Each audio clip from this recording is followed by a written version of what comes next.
Graça e paz, irmãos, prosperidade, saúde, vida longa da parte de Deus para você, para sua família, para minha família também. Eu sou o presbítero Frederico, estou aqui para contribuir com a sua vida e compartilhar algo da palavra de Deus que venha aquecer o seu coração, despertar a sua fé, renovar a sua fé, trazer aí esperança para a sua vida, que nós estamos precisando nesse tempo da palavra de Deus.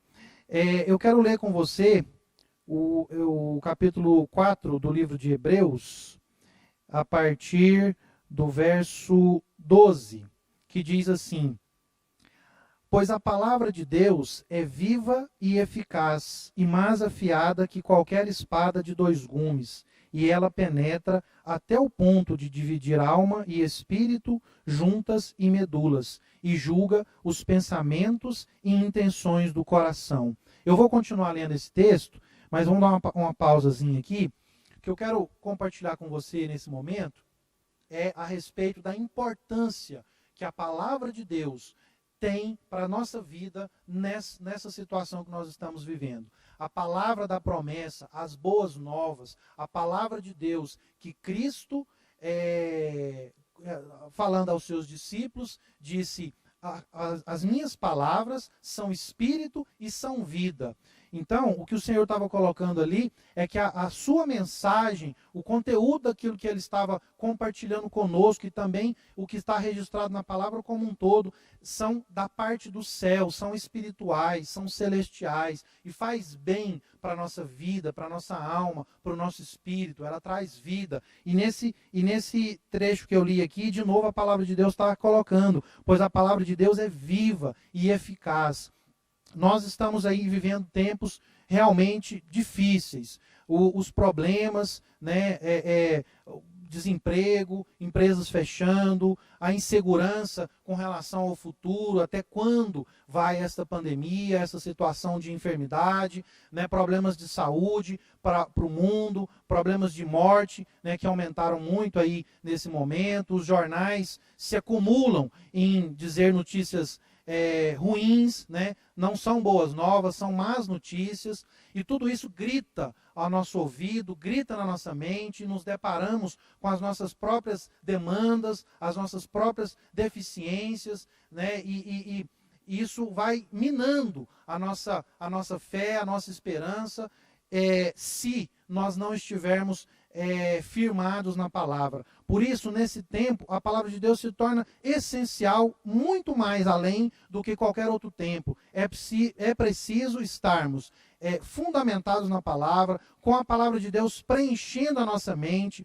guardando no nosso coração com a palavra, com as promessas, porque só assim conseguiremos proteger os nossos pensamentos, os nossos sentimentos e continuar adiante. Continuar crendo, continuar seguindo em frente, fazendo aquilo que é necessário fazer, ajustando aquilo que é necessário ajustar no nosso trabalho, na nossa casa, na nossa família, cuidando do nosso lar. O texto que continua, a partir do 14, ele coloca assim: Portanto, visto que temos um grande sumo sacerdote que adentrou os céus, Jesus, o Filho de Deus, apeguemo-nos com toda a firmeza à fé que professamos. Eu vou dar mais uma pausa. Aqui, o escritor aos Hebreus coloca que nós temos aqui um motivo muito forte para o qual podemos crer, para o qual podemos ter esperança, que é Cristo Jesus, o nosso sacerdote. Antes, nós tínhamos a nossa liberdade, a nossa vida estava funcionando com normalidade, e agora não. Mas nós continuamos tendo o nosso Senhor Jesus. Nós continuamos tendo a Cristo para nos socorrer, para nos consolar, para nos trazer a sua palavra de esperança, a sua palavra de fé. Portanto, visto que temos um grande sumo sacerdote, então nós temos diante de Deus um grande sumo sacerdote, que é Cristo Jesus. O sumo sacerdote é aquele que representa o povo diante de Deus. Então nós temos a Cristo representando a nossa vida, defendendo as nossas demandas, defendendo as nossas necessidades, as nossas causas diante de Deus. né? Ele adentrou os céus, Jesus, o Filho de Deus. Portanto, apeguemos com toda firmeza à fé que professamos. Ou seja, apeguemos com firmeza a nossa fé, a nossa esperança. Devemos apegar com firmeza aquilo que nós cremos, professando a palavra, as promessas, né? Não nos deixando levar por aquilo que o mundo tem apresentado para nós nesse momento, mas escolhendo crer, escolhendo pensar diferente, escolhendo a mensagem de Deus, escolhendo a esperança que temos em Cristo Jesus. Eu tenho dito que, frente a esse momento, eu tenho duas realidades de pensar no futuro, duas expectativas com relação ao futuro. Uma expectativa realista, que não é muito boa frente ao que a gente tem visto aí nos jornais, e o que tem acontecido até fora do país, que está um pouco mais avançado em termos de pandemia do que nós. E também eu tenho aí uma expectativa baseada na minha fé, baseada na palavra de Deus, baseada naquilo que eu creio, baseada na providência do Senhor. E eu tenho escolhido a palavra, porque é ela que me traz esperança, é ela que continua me ajudando a pensar no futuro com esperança. E isso é muito importante. Continue pensando no seu amanhã com esperança. Continue pensando no seu futuro com boas novas, com boas expectativas. Tenha expectativas em Deus, porque o Senhor está cuidando de nós. Amém? Continuando aqui o texto, ele continua aqui, pois não temos um sumo sacerdote que não possa compadecer-se das nossas fraquezas, mas sim alguém que, como nós, passou por todo tipo de tentação, porém sem pecado. Então aqui o escritor aos Hebreus está colocando que o nosso sumo sacerdote, Jesus, o Cristo, ele é capaz de se compadecer das nossas necessidades, né? Tendo em vista que ele também sofreu muitas tribulações, né? Enquanto esteve presente em carne, em corpo, no meio de nós. Então, ele tem condições de se compadecer das nossas necessidades. Assim, aproximemo-nos do trono da graça com toda a confiança, a fim de recebermos misericórdia e encontrarmos graça que nos ajude no tempo oportuno. Que palavra de Deus para a nossa vida, que porção das Escrituras que nós temos que preencher a nossa mente. Não é verdade, irmãos? Olha, assim aproximemo-nos do trono da graça. O trono da graça. O que isso diz para nós? Ele é um trono, ele é um governo gracioso, ele é um governo de favor sobre a nossa vida, de trazer sobre nós aquilo que nós não merecemos, de o Senhor ser favorável a nós, né? Então é um trono de graça, é um trono de bênção, é um trono de benevolência, é um trono de socorro, é um trono de misericórdia, é um trono de provisão, né? Assim, aproximemo-nos do trono da graça, é o lugar onde podemos ser supridos. Não é? Trazendo aqui uma situação, se porventura o nosso veículo estraga, nós olhamos para o mecânico ou uma oficina mecânica como um lugar, né, de esperança, um lugar de solucionar o nosso problema. Não é verdade? Ali está um mecânico e ele vai saber solucionar. Então a gente fica feliz quando, eu encontrei um mecânico, agora meu problema vai ser resolvido. No caso do nosso Deus, ele é o trono de toda a graça, toda a nossa necessidade, ela é suprida, ela pode ser suprida, ela deve ser suprida no Senhor, através do trono da graça, né? Assim, aproximemo-nos do trono da graça com toda confiança, a fim de recebermos misericórdia e encontrarmos graça que nos ajude no momento da necessidade. Então aqui também coloca de chegarmos diante do trono do Senhor com confiança. Por que com confiança? Porque nós temos a Cristo Jesus. Quando o Senhor olha para a nossa vida e nós estamos em Cristo, Ele olha para o Cristo que está sobre nós. Então nós podemos nos achegar diante dEle. Graças a Cristo, a Jesus, o véu foi rasgado e nós temos acesso ao Pai e podemos chegar com confiança. Derrame o seu coração na presença de Deus nesses dias. O que tem te afligido? Derrama o seu coração e medita na palavra, para que a palavra de Deus seja a resposta, seja a voz do Senhor no seu coração e venha te trazer suprimento e renovo nesses dias. Se achegue, apresente com confiança diante de Deus as suas demandas e esteja com grandes expectativas, porque no Senhor nós podemos ter grandes expectativas. Então, apesar das situações, apesar das más notícias, viva com grandes expectativas com relação ao seu futuro e com relação ao trono do Senhor. Amém?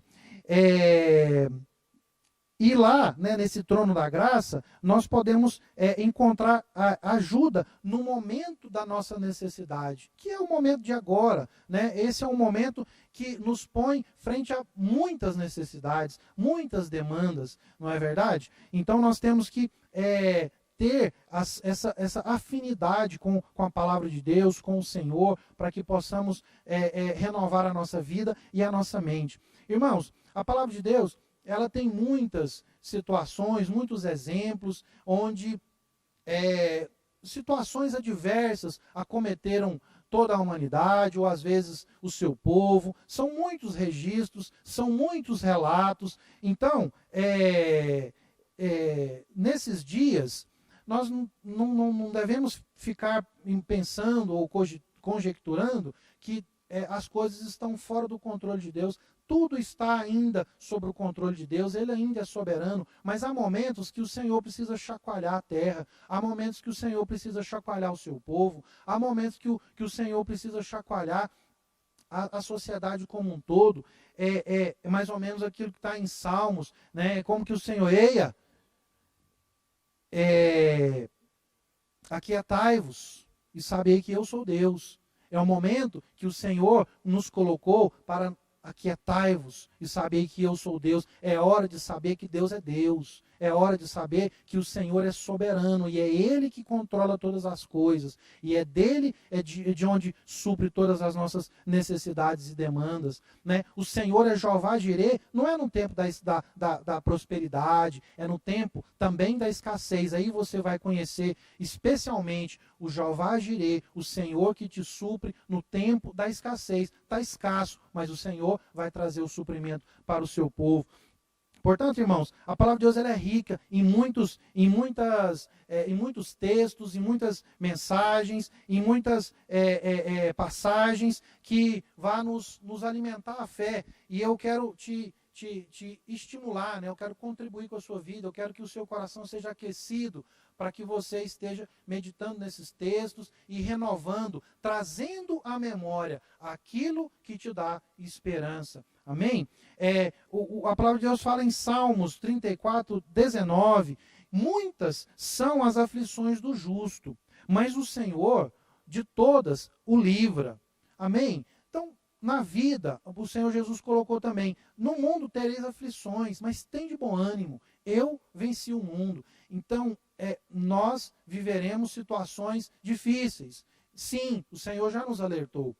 Não devemos nos assustar com elas, mas nós temos que ter a nossa fé fundamentada, guardar firme a nossa fé, nos apegarmos com firmeza à fé que professamos, né, a esperança que nós temos no Senhor e saber que o Senhor nos livrará de todas as aflições. Né? No capítulo 8 de Romanos, verso 32, a palavra de Deus diz assim: aquele que não poupou o seu próprio filho, mas o entregou por todos nós, como não nos concederá juntamente com ele, gratuitamente, todas as demais coisas?